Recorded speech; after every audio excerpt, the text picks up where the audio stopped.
Dans la vidéo précédente, on avait mis en place la structure des packages dans notre application avec les différentes couches. On avait vu que c'était inspiré d'approches comme l'architecture hexagonale, l'onion architecture, la clean architecture et de certaines notions du domaine driven design.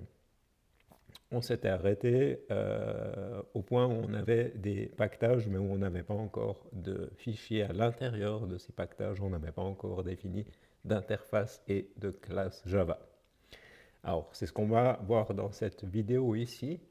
Et puis, ce que j'ai fait, c'est que j'ai préparé un use case d'exemple qui n'a rien à voir avec ce que l'application est censée faire. Donc, on ne va pas encore parler de questions, de réponses, de votes et de choses comme ça. J'ai pris des entités à part pour avoir un premier exemple et puis avoir quelque chose qui était assez simple. Donc, on va d'abord regarder concrètement ce qu'on peut faire. Donc, j'ai ici maintenant Open Liberty qui tourne en local. Si je vais sur la vue Jokes, on voit que je reçois une page. Je viens de starter l'application, donc je n'ai pas encore de données. Ce que je peux faire, c'est écrire du texte ici, envoyer une commande au serveur pour demander à ajouter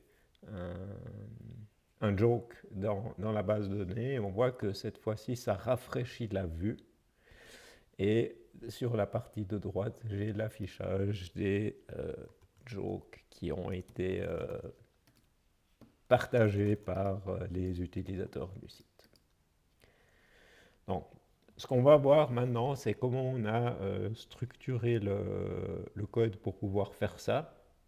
On ne l'a pas fait de la manière la plus rapide et la plus courte possible. On aurait tout pu faire dans un servlet et, et ça aurait peut-être été le bon choix si on avait dû s'arrêter à cette petite fonctionnalité. Mais on a déjà mis en place une structure relativement propre avec une belle séparation entre les tiers parce qu'on sait que l'application va être assez riche et donc on veut avoir une structure. Donc c'est une vidéo qui est importante parce que ce qu'on va voir dans cette vidéo, si vous l'appliquez à vos projets, ça va vous mettre sur des rails. Et puis après, vous verrez que ça facilite l'ajout de nouvelles fonctionnalités. Et puis ça permet de travailler avec des petites classes, des petites méthodes qui ont à chaque fois un rôle, un objectif bien particulier. Très bien. Alors, je vais juste rapidement vous montrer. Donc, on a documenté les choses. Donc, ça, c'est ce qu'on va voir dans cette vidéo. Et puis, j'ai travaillé avec mes issues et j'ai aussi exécuté le pipeline avec GitHub Actions au moment où j'ai accepté la merge request, ce qui fait que j'ai une nouvelle version de mon image Docker et mes utilisateurs peuvent utiliser cette image. On va tout de suite passer dans IntelliJ et regarder notre code. On va commencer par ce qu'on a ajouté dans le domaine. Donc, vous vous souvenez, ce qui est dans le domaine, c'est ce qui est propre au métier. Ça va être des données, ça va être du comportement qui va être purement métier où on ne va pas avoir des considérations techniques. Donc, tout ce qu'on écrit là, on ne devrait pas avoir des dépendances sur des choses comme des servlets, sur des API Java EE, sur des mécanismes concrets de persistance sur JDBC par exemple. On doit absolument éviter ce genre de choses.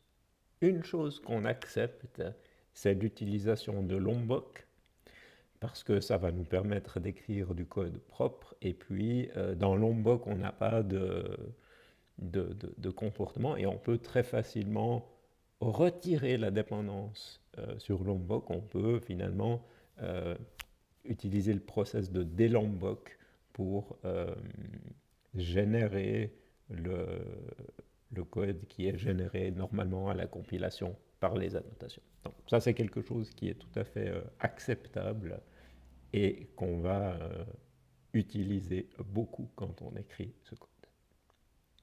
Alors, regardons un petit peu ce qu'on a. On voit ici que tout en haut, on a défini une interface iEntity.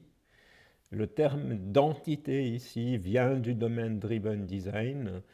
Une entité, c'est un objet métier qui a une identité et qui a un cycle de vie.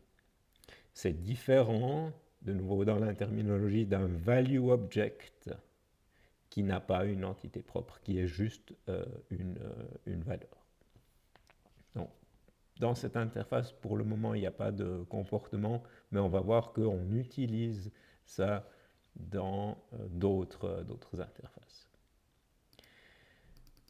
On voit ici qu'on a défini une classe abstraite qu'on a appelée ID. Donc, nos entités ont une identité, donc elles vont avoir un ID. J'ai fait le choix ici de travailler avec des UUID, qui sont donc des identifiants globalement uniques. C'est intéressant puisque ça va me permettre de générer ces identifiants dans mon code au lieu de m'appuyer sur un mécanisme d'une base de données particulière.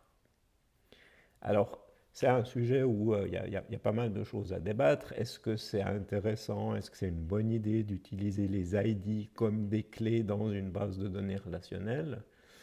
Il y a des bonnes raisons de ne pas le faire si on a des bases de données avec des très très grosses quantités de données. J'ai ici quelques références d'articles qui parlent de ce sujet, mais pour le moment, par rapport à mes objectifs, j'ai fait ce choix conscient. Et puis, le jour où je travaillerai sur une persistance dans une base de données particulière, je pourrais faire une optimisation et je pourrais très bien décider d'utiliser d'autres ID en plus. Vous voyez que je l'ai défini comme une classe abstraite. La raison, c'est que je vais avoir envie pour chacune de mes entités d'avoir un type d'ID séparé. Si j'ouvre déjà le dossier joke, on voit qu'on a ici joke ID qui étend ID et qui fait juste des appels sur la superclasse. Pourquoi est-ce que je fais ça? Pourquoi est-ce que je n'utilise pas simplement ID dans toutes mes entités? C'est une bonne pratique et c'est surtout pratique quand on va après définir des méthodes sur d'autres classes et qu'on va passer des arguments, de voir qu'à un moment donné, on passe un joke ID ou une question ID ou une person ID plutôt qu'un ID ou qu'un UUID ou un string. Ça va faciliter la lecture du code et l'écriture du code. Donc j'ai mon entité, j'ai mon ID, et puis la dernière chose que j'ai définie au niveau général, c'est ici cette interface iRepository.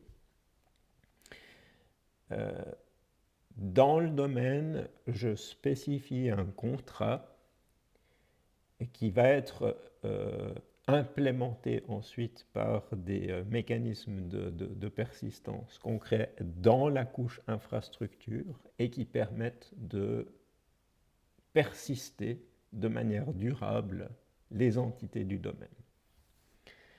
Dans le cours, on va voir la notion de DAO, Data Access Object.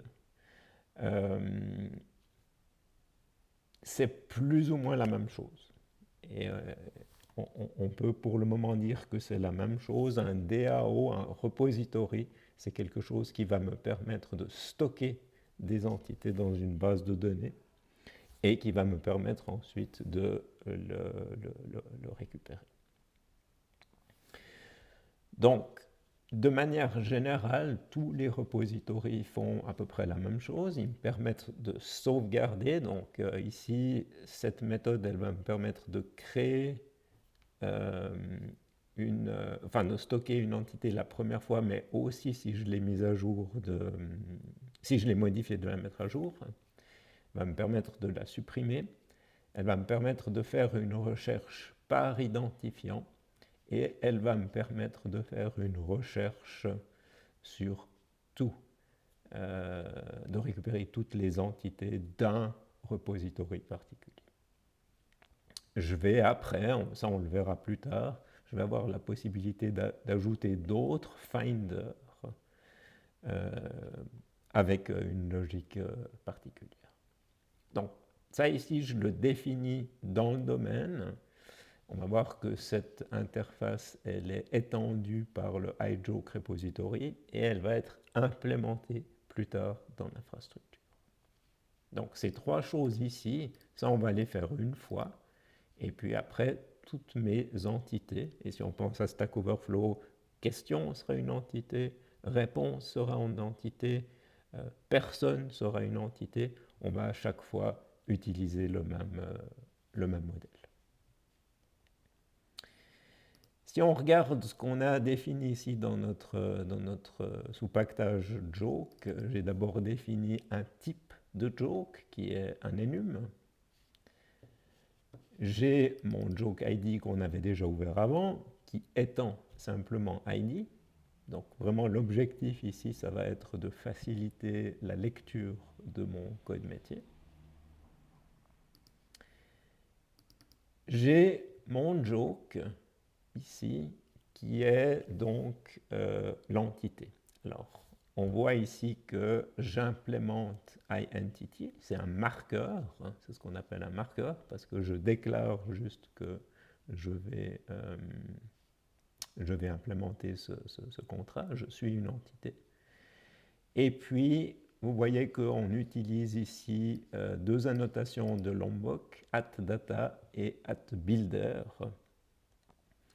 qui permettent de générer des méthodes pour pouvoir automatiquement avoir les setters, les getters, les equals hashcode, et puis le builder pattern qu'on verra plusieurs fois à l'action après.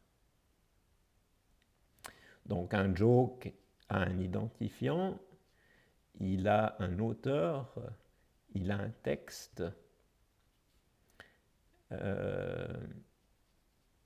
il a un type de joke, et puis vous voyez que ici j'ai défini une méthode que j'ai appelée categorize as, et puis je lui passe le type. Donc ici, c'est un cas très très simple, mais c'est pour illustrer le propos. Quand on fait du domain-driven design, l'idée c'est d'utiliser des termes métiers dans son code. Donc au lieu d'avoir des setters simples, on va plutôt utiliser le langage que des experts métiers utiliseraient. Donc je vais catégoriser un joke en donnant un certain type. Ça permet aussi après derrière les décors, enfin dans l'implémentation, ça permet de faire d'autres choses. Ce n'est pas seulement modifier une variable, ça pourrait être autre chose. Non. Ici c'est un cas très très simple, donc ce n'est pas forcément facile de voir l'importance.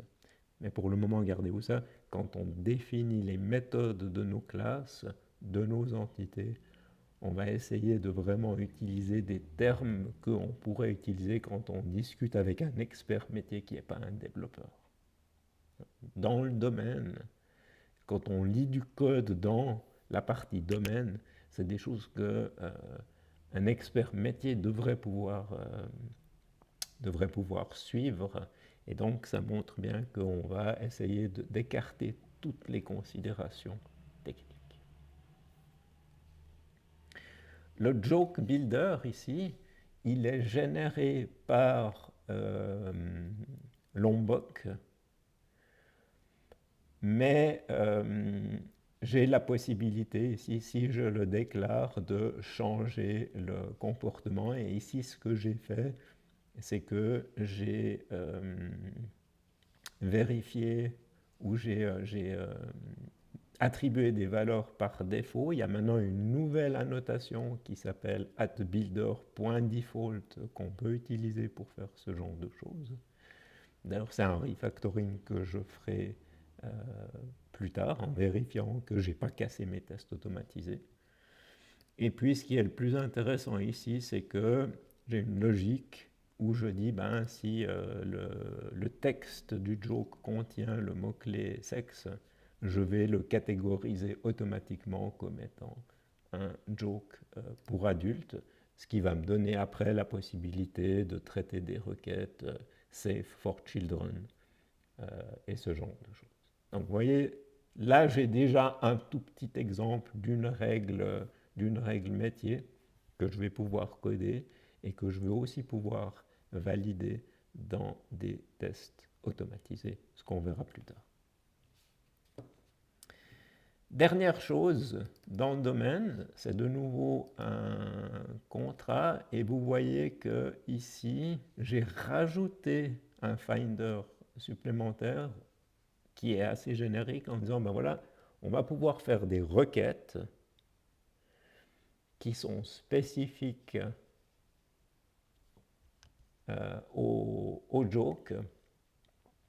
Et si je reçois le query, je dois pouvoir le traiter.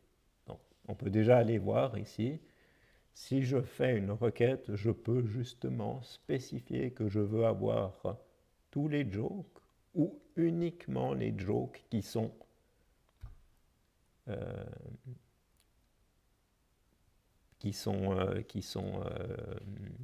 à mettre à disposition des enfants. On va revenir sur la notion et l'endroit où ce query est utilisé. On a un système qui est complet, donc on va voir après la séquence d'appels des différentes choses. Donc, ce template ici, où on a pour une entité un repository, l'entité elle-même, l'ID, et des classes qui supportent, c'est des choses que vous allez pouvoir après appliquer de manière uniforme sur l'ensemble de votre modèle. Donc ça c'est la première chose. Deuxième chose, on peut aller, maintenant on pourrait soit aller du côté de l'utilisateur, regarder l'interface utilisateur, ou alors aller plus vers la persistance, ce que je vais faire ici. Donc, au lieu de commencer tout de suite par l'intégration avec une base de données relationnelle, ce que j'ai fait ici, c'est que j'ai fait une implémentation en mémoire de mon joke repository. Alors, comment est-ce que j'ai fait ça?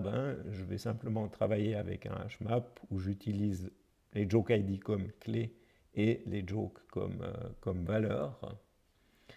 Si je fais un save ici, je vais simplement rajouter une entrée dans le hashmap. Remove, je vais le supprimer. Ce qui est intéressant, c'est quand je fais un find by ID, comme je travaille en mémoire, qu'est-ce que je retourne? Est-ce que je vais retourner directement l'objet ou est-ce que je vais retourner une copie de cet objet? Et vous voyez que ici, ce que je fais, c'est que je fais vraiment un clone et j'utilise cette syntaxe ici qui est mise à disposition par Lombok. Là, ça veut dire je vais builder un nouveau joke, mais qui va être une copie du existing joke. Alors, ce qu'on va déjà voir ici, c'est que si je viens dans... je vais le faire ici, navigate... si on va dans test ici, on voit qu'on a écrit des tests unitaires et puis j'ai spécifié ici le comportement. Donc je dis si je mets quelque chose dans mon repository, que je le récupère, les objets devraient être égaux au sens du point equals, mais par contre, ils devraient être différents. Je devrais avoir deux références vers deux objets différents. Et donc, quand j'ai ce test ici, je peux l'exécuter. Et puis, on voit ici qu'il passe en vert. Donc, ce test ici, il n'est pas seulement utile pour vérifier un comportement, mais aussi pour le documenter. Donc, quand je découvre le projet, de voir ce genre de test, ça m'aide à savoir ce que le développeur avait en tête et finalement quel est le contrat qu'il m'offre.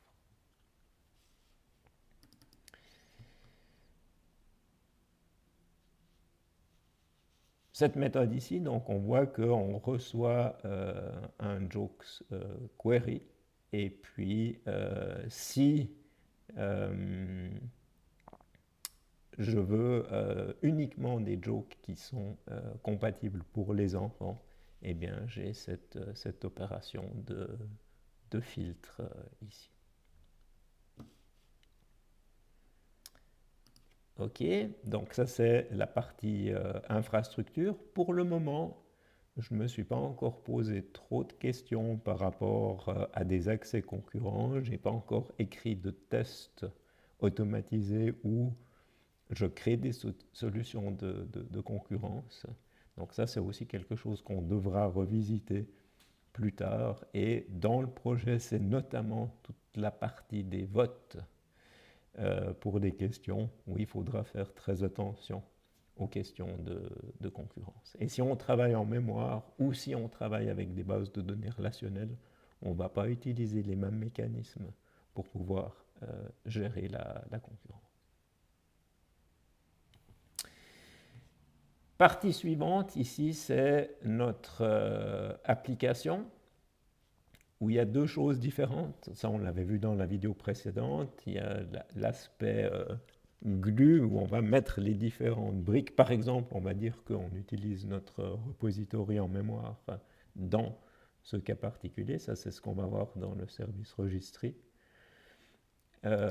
Mais il y a l'autre aspect qui est de créer des façades où finalement on fait le lien entre l'interface utilisateur et le domaine. Et on a ce terme de façade qui est très souvent utilisé. Et on va voir que dans les méthodes qui sont définies dans la façade, on travaille avec des commandes, on travaille avec des queries, et quand on fait des queries, on reçoit des DTO. Si vous êtes intéressé par le sujet, c'est choses dont on va parler, qu'on va revoir. Il y a un design pattern qui s'appelle CQRS, Command Query Separation, où on dit justement quand on conçoit des systèmes, c'est bien de séparer les choses. Il y a des choses où on veut modifier l'état du système, donc on envoie des commandes pour faire des choses qui vont modifier l'état. Et d'un autre côté, on va aussi soumettre des requêtes où là, on ne va pas changer l'état, mais on veut obtenir des vues sur l'état. Alors, CQRS, il y a beaucoup de choses. Ce que je fais ici, ce n'est pas une implémentation complète du pattern CQRS, mais j'ai déjà séparé ces deux choses et ça aide beaucoup à réfléchir, ça aide aussi à structurer le code. Donc, ce que je vous montre ici, quand je parle de commandes et de requêtes, c'est quelque chose qui pourrait à terme nous amener vers du CQRS complet. Alors vous voyez que ici j'ai défini une commande pour vraiment encapsuler. Donc c'est qu'est-ce qui se passe quand une personne va soumettre un joke. Et puis là, j'ai fait exprès de ne pas reprendre exactement tous les champs. C'était aussi pour montrer qu'on allait transformer des objets en passant d'un tiers à l'autre. Et donc, je dis, quand j'envoie une commande, quand je suis dans une interface utilisateur, je vais spécifier l'identité de l'auteur avec une valeur par défaut anonyme. Je vais passer du texte et vous voyez que je ne donne pas la classification. L'idée, c'est que c'est plus tard, soit de manière automatisée, soit par un processus de modération, que la catégorisation des jokes va être faite. C'est pour ça que dans cet objet, je n'ai pas tous les attributs, je n'ai pas directement la catégorie. Jokes query, ça on l'avait vu avant, une requête, c'est soit je veux tout, soit je veux uniquement, ce qui n'est pas délicat pour les enfants. Le DTO, ça, c'est finalement, quand on a vu au cours le modèle MVC, c'est ce qui correspond au modèle. Donc, c'est ce qui est préparé ou récupéré par le contrôleur, accroché à la requête et mis à disposition de la vue. DTO, ça veut dire Data Transfer Object. C'est un objet où je vais avoir des données et pas de comportement. Et très souvent, c'est utilisé pour pouvoir transférer des données d'un tiers à l'autre. Donc ici, mon DTO, il va contenir une liste de jokes et puis chaque joke va avoir uniquement un texte. Donc de nouveau, j'ai fait exprès de retirer l'auteur, de retirer la classification. Ça serait intéressant d'avoir dans l'interface utilisateur, mais c'était parce que je voulais montrer sur ce tout petit exemple que je pouvais avoir des structures de données différentes. C'est aussi un grand débat, est-ce que ça vaut la peine de faire des DTO? Pourquoi est-ce que finalement j'ai une entité jokes, j'ai une commande jokes, j'ai un jokes DTO ici, puis finalement on a l'impression qu'on répète un petit peu les mêmes choses. De nouveau, c'est une question de maintenance à long terme, de complexité de l'application. Ce qu'on fait dans ce cours, c'est qu'on imagine qu'on va construire une application qui va devenir assez grande et qu'on veut maintenir. Donc, on fait ce choix de vraiment bien séparer les tiers, d'avoir parfois des hiérarchies d'objets parallèles. C'est plus facile de commencer par ça, de savoir ça, puis après, quand on est dans un contexte bien particulier où on va aller vite, on sait qu'on fait une petite application, de prendre des raccourcis et de réutiliser les objets, mais on insiste, là on veut vraiment faire ce découpage.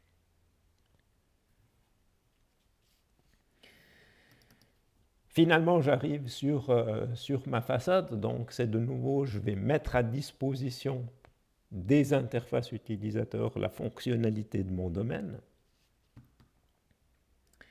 Et vous voyez que j'ai deux méthodes. La première, je vais pouvoir proposer un joke en passant une commande propose joke command. Et à ce moment-là, qu'est-ce que je vais faire? Je vais travailler avec mon domaine, je vais créer une entité. Vous voyez que cette syntaxe ici, c'est le builder pattern. Donc au lieu d'avoir un constructeur avec plein d'arguments, je peux utiliser cette notation pointée, ce qui va être plus lisible. Et puis, je vais utiliser ici mon joke repository. Vous voyez que joke repository, là, j'ai dit que je travaillais avec un joke repository. J'ai uniquement spécifié l'interface. Et vous voyez que dans le constructeur, quand je vais créer la façade, là, je dois lui passer une référence. Ça, ici, c'est une forme d'injection de dépendance. Ma façade, elle a une dépendance sur un repository, parce qu'à un moment donné, elle doit déléguer du travail, elle doit s'appuyer sur un repository. Au lieu que ma façade, elle instancie directement le in-memory repository, ou qu'elle fasse un lookup, non, je veux dire, quand on va créer la façade, on va faire cette injection. Dans cet exemple, je gère l'injection moi-même. Plus tard, ce qu'on verra, c'est que soit avec JavaE, JakartaE, avec ce qui s'appelle le CDI, on peut faire de l'injection de dépendance. Et puis plus tard, quand on utilisera Spring Boot, on verra qu'on a d'autres mécanismes pour faire cette injection de dépendance. Mais à la base, c'est ça. J'ai un constructeur, je peux passer des références vers d'autres objets. Et puis c'est au moment où je vais créer mon objet que je vais lui injecter ces dépendances dont il a besoin dans le constructeur.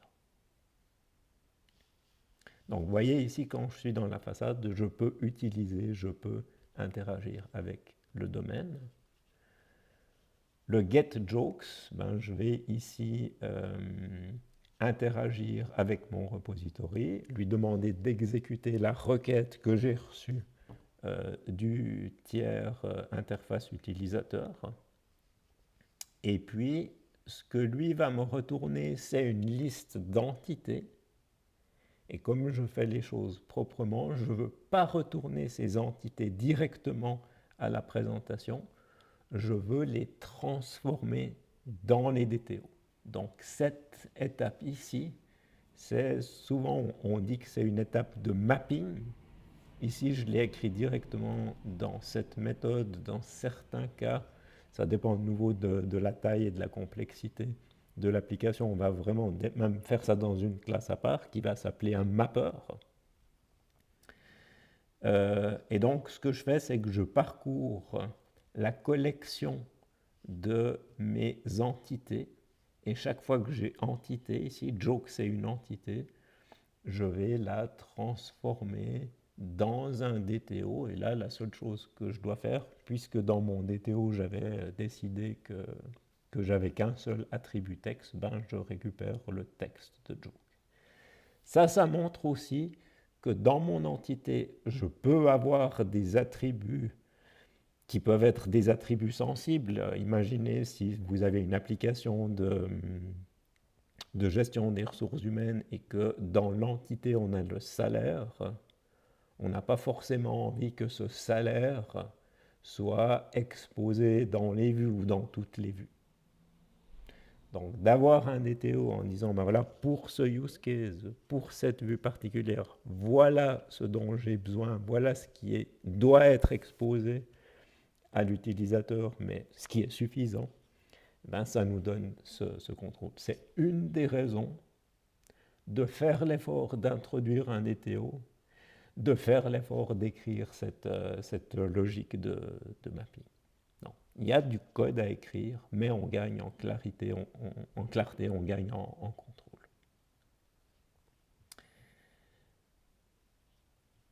Et finalement, je prépare mon jokes DTO qui est juste un wrapper autour de la collection. Je pourrais aussi ici peut-être avoir des statistiques au niveau du joke. Pour le moment, vous voyez que je ne me suis pas non plus posé des questions sur la quantité de jokes que j'avais dans mon repository.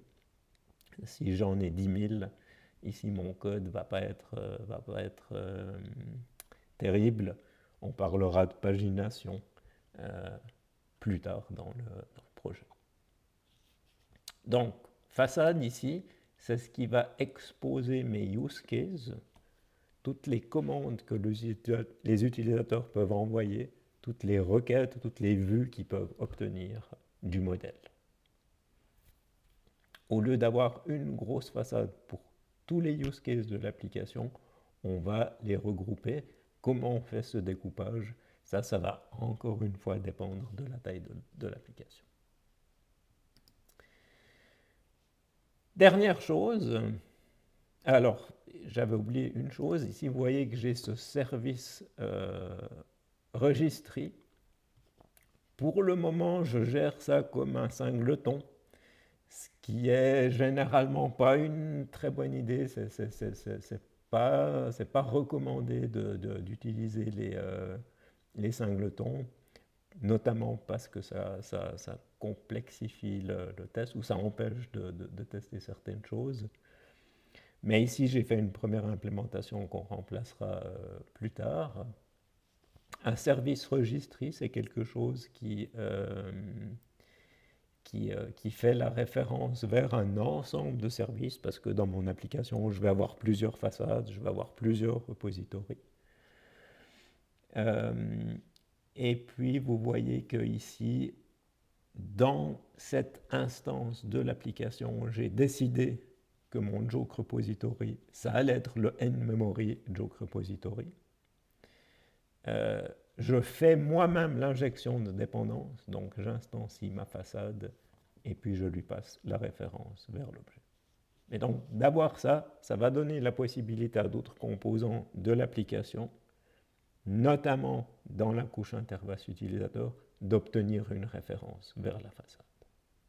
Mais donc, je pourrais avoir dans infrastructure ici déjà un repository JDBC. C'est à ce moment-là que je ferai le choix d'utiliser l'un ou l'autre.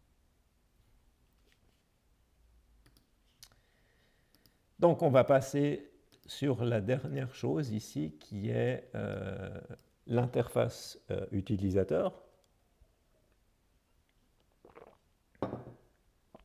On est sur une interface utilisateur web et là on a le droit d'utiliser des choses techniques. On a le droit d'utiliser une API comme la Servlet API. Et puis si on décide tout à coup de faire autre chose, comme une API REST par exemple, ou d'utiliser un autre framework web, on aurait quelque chose à côté de web ici, et on ferait des choses un peu semblables.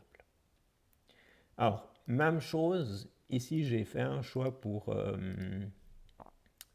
découper mon code, où j'ai d'abord, tout ça va être des endpoints. Donc un endpoint, c'est quelque chose qui réagit à l'arrivée d'une requête HTTP. Il y a des query endpoints et il y a des command endpoints. Alors, si on commence par le query endpoints, donc c'est typiquement si l'utilisateur demande une vue, et donc il fait un get sur /jokes. À ce moment-là, qu'est-ce que je fais? Vous voyez que j'ai besoin de travailler avec le service registry et la joke façade. C'est dans cette méthode init qui est appelée par le serveur d'application quand le servlet a été créé et qu'on peut faire la fin de la construction de l'objet. Là, je mets à jour ces références. Et dans le doGet, ce que je vais faire, c'est de dire, j'ai une façade à disposition. On a vu que je pouvais lui soumettre un objet JokesQuery. Je vais le builder ici. Et puis, je vais lui passer des paramètres. Alors, pour le moment, dans cette version de l'application, je passe ici toujours false parce que je décide que je ne veux pas encore implémenter cette logique. Donc, quel que soit l'utilisateur, quelle que soit la requête, je vais toujours demander à obtenir tous les jokes. Donc, via la façade, j'ai reçu un DTO. Vous vous souvenez que c'est un wrapper autour d'une liste de jokes DTO. Ça, je vais l'accrocher à la requête et finalement, je délègue, je forward le traitement à la vue. Ça, c'est ce qu'on avait vu la toute première semaine. Donc, vous voyez, ce qui est intéressant, c'est que dans ce servlet ici, je vais avoir peu de code, donc c'est facile à lire. Quand je spécifie mes patterns ici, j'ai /jokes, j'ai ici submitjoke.do. Ça ici, c'est une habitude que j'ai prise. Si je fais un .do, de nouveau, ça indique que c'est une commande. Dans beaucoup d'exemples, vous allez voir des servlets qui à la fois traitent des requêtes get et post, et on va avoir le même URL pattern pour afficher le formulaire et pour le traiter. De nouveau, ça permet peut-être de limiter le nombre de fichiers. Là, je suis beaucoup plus explicite dans mon intention. Et vous allez voir que quand le code va grandir, ça va faciliter la lecture. Et à ce moment-là, on sait exactement ce qu'on va trouver dans les fichiers. C'est important aussi quand vous choisissez une convention. J'ai décidé ici d'appeler endpoint. Peut-être que j'aurais pu choisir d'appeler ça servlet. Ce qui est important, c'est d'appliquer les mêmes conventions sur l'ensemble de votre code. Comme ça, une fois que j'ai compris votre convention, je vais trouver 25 entités, 25 use cases différents. Je vais chaque fois très facilement savoir ce que je vais trouver dans les fichiers. Donc ça, c'est le endpoint. La commande, c'est donc ce qui se passe quand l'utilisateur a rempli le formulaire et puis qu'il clique sur Submit. Qu'est-ce que je fais ici? C'est la même logique. Je dois construire un objet que je vais passer à la façade. Pour le moment, comme je n'ai pas encore géré de procédure de login, je ne connais pas l'identité de l'utilisateur, donc je mets anonyme. Pour le texte, vous voyez que ici je récupère en utilisant un moyen technique parce que je sais que je suis sur le protocole HTTP, donc que j'ai un paramètre qui a été passé au niveau HTTP, je le récupère et je le mets dans un objet Java qui lui devient complètement agnostique par rapport à un protocole de communication technique. Donc ça c'est vraiment important, ma façade. J'aurais pu avoir la tentation de lui passer directement la requête HTTP. Ça, ce serait vraiment le début de la fin. Donc, on veut vraiment séparer les choses. Et quand je suis sur la façade, là, je dois avoir coupé les liens avec HTTP. Ce qui fait que la même façade, je vais pouvoir l'utiliser si je travaille avec des servlets ou si je travaille avec un bot Telegram ou si je réagis à des emails qui arrivent, ou si je réagis à une interface ligne de commande. Donc ça, c'est vraiment important. On verra plus tard que c'est possible de faire des tests d'architecture où on va automatiquement valider ces contraintes qu'on s'impose à nous-mêmes. Il y a un outil qui s'appelle ArcUnit où on va pouvoir spécifier ce genre de choses. Donc, une fois que j'ai ma commande, je vais pouvoir invoquer la façade. Donc ici, ça va modifier l'état. Et puis, ce que je fais, c'est que une fois que j'ai traité la requête, il faut bien que j'affiche quelque chose à l'utilisateur. Donc, je vais simplement retourner sur la page jokes, ce qui va retomber, refaire une requête sur ce endpoint. Et à ce moment-là, je vais directement récupérer les choses. Si on le voit en action ici, là, j'envoie la commande. Il y a eu un redirect. On va peut-être afficher ça avec le réseau. Donc, si je fais un test ici, on voit qu'on a une première requête post. Et puis après, j'ai un redirect qui est fait sur jokes et c'est là où je récupère la liste. Ça, on avait bien insisté au départ, on ne fait pas de requête Ajax, on ne fait pas une single page app. On est vraiment encore dans le modèle où on fait du MVC pur avec un rendu des pages du côté serveur. Donc, j'ai mes servlets, et puis après, ce qu'on avait vu, on l'avait vu la semaine passée, c'est que j'ai organisé mes vues. Donc, j'ai déjà mis en place une page jokes où je fais une inclusion de, de fragments que j'ai définis ici. J'ai footer qui est tout petit et header qui est le début de la page. Et puis j'utilise la JSTL. Vous voyez que j'ai mis ici cette balise JSP useBean avec type. Faites attention, ça c'est un piège, il ne faut pas mettre class ici, il faut vraiment mettre type. C'est pas obligatoire, mais si vous mettez ça quand vous allez travailler ici, c'est ce qui va permettre à IntelliJ de savoir qu'est-ce que cet objet, de connaître le type de cet objet jokes et donc de vous fournir la complétion automatique. Sur ce petit exemple ici, ça ne fait pas une grosse différence, mais quand vous avez des DTO qui sont assez riches et qui ont une structure un peu profonde, c'est pratique. C'est pour ça que j'ai mis ici cette balise. Voilà, alors ça c'est la structure principale. Donc je sais qu'il y avait beaucoup de choses, mais finalement, quand vous reprenez il n'y a pas une grande quantité de lignes de code, mais c'est clair que la structure, elle est relativement riche. Ce que j'ai fait, c'est que j'ai directement écrit des tests. Donc on va voir ici qu'on peut exécuter tous ces tests. Donc il y a des tests unitaires, il y a un test d'intégration qui est ici. Dans la nomenclature, si on termine par test, c'est que c'est un test unitaire. Si on termine par IT, ça veut dire que c'est un integration test.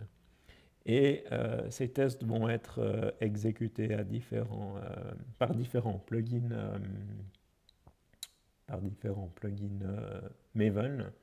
Ici, c'est un test d'intégration parce que je ne vais pas juste tester le repository ou juste tester une entité, mais je vais vraiment tester une chaîne et l'interaction entre plusieurs composants.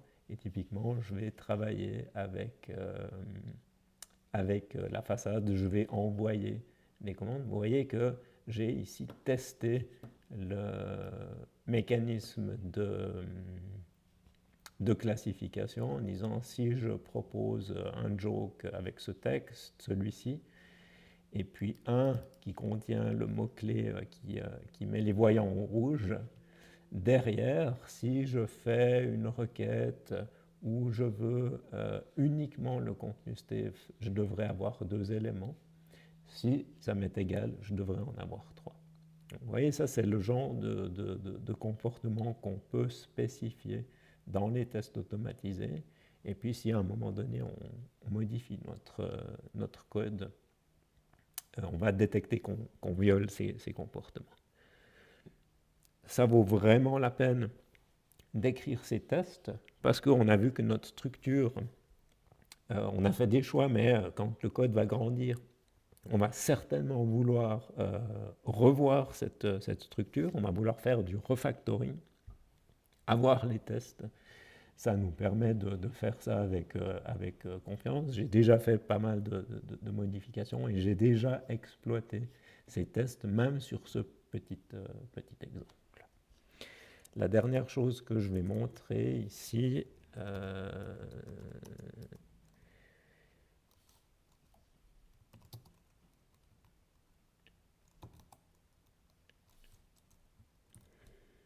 si je fais un grep, donc si je prends 566, je ne suis pas au bon endroit, si je vais dans end-to-end, j'ai fait un test concept que j'exécute maintenant. Et vous voyez que j'ai écrit un test automatisé. Alors, je vais aller dans Visual Studio Code. Donc, ce que je fais, c'est si je suis sur la page Jokes, ben déjà dans le titre de la page, je devrais trouver cette chaîne de caractères. Ensuite, je vais remplir le formulaire et vous voyez que je génère une chaîne de caractères unique en utilisant l'heure courante. Et puis quand j'ai cliqué sur le formulaire, ben, à ce moment-là, je devrais retrouver ma chaîne de caractères unique dans la liste. Ici, j'ai rajouté pause. Donc, si j'exécute ça, on voit ce qui s'est passé. Là, le navigateur reste ouvert.